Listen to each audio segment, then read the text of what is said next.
ក្តីស្រឡាញ់បងចំពោះអូនផ្ដាំពី0ទៅ100តែស្នេហ៍អូនផ្ដល់ឲ្យប្រែពី100ធ្លាក់មកដល់0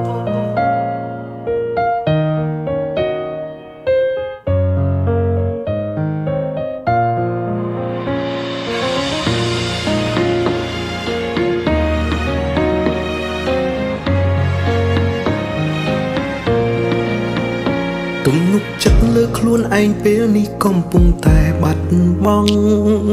ព្រោះទង្វើអូនប្រែប្លែករាល់ថ្ងៃឈឺក្បាលខ្លាំងព្រោះគិតមិនយល់ខ្ញុំធ្វើខុសអួយហេតុអ្វីទើបគេអស់ស្រ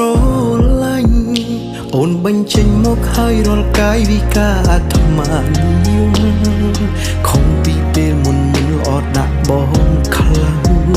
អូនកំពុងមានអ្នកណាផ្សេងឬមួយបងអន់ចង់សួរត្រង់តែខ្លាចបែកគ្នា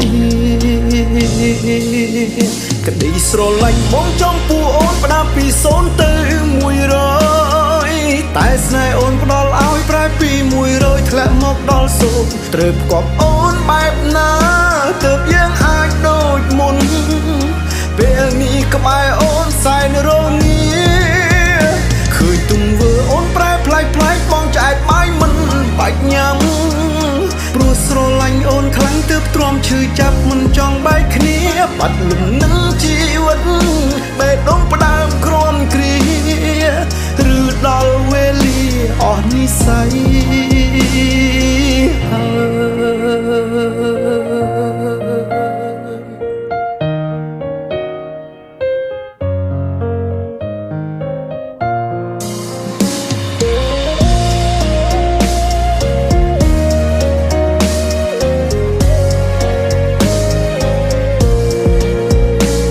បញ្ចេញមកហើយរាល់កាយវិការអាត្មានិយមខំពីពេលមុនល្អដាក់បងខ្លាំងអូនកំពុងមានអ្នកណាផ្សេងឬមួយបងអន់ចង់សួរត្រង់តែខ្លាចបែកគ្នាក្តីស្រឡាញ់បងចំពោះអូនផ្ដាំពី0ទៅ100តែស្នេហ៍អូនផ្ដល់ឲ្យប្រែពី100ធ្លាក់មកដល់0ត្រូវផ្គប់អូនបែបណាទើបយើងអាចដូចមុនពេលនេះក្បែរអូនសែនរងា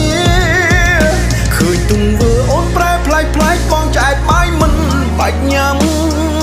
ព្រោះស្រឡាញ់អូនខ្លាំងទើបទ្រាំឈឺចាប់មិនចង់បែកគ្នាបាត់លំនឹងជីវិតបេះដូងផ្ដើមក្រំគ្រាឬដល់វេលាអស់និស្ស័យក្តីស្រឡាញ់បងចំពោះអូនផ្ដើមពី0ទៅ100តែស្នេហ៍អូនផ្ដល់ឲ្យប្រែពី100ធ្លាក់មកដល់0ត្រូវផ្គប់អូនបែបណាទើបយើងអាចដូចមុនពេលនេះក្បែរអូនសែនរងាឃើញទង្វើអូនប្រែប្លែកបងឆ្អែតបាយមិនបាច់ញ៉ាំព្រោះស្រឡាញ់អូនខ្លាំងទើបទ្រាំឈឺចាប់មិនចង់បែកគ្នាបាត់លំនឹងជី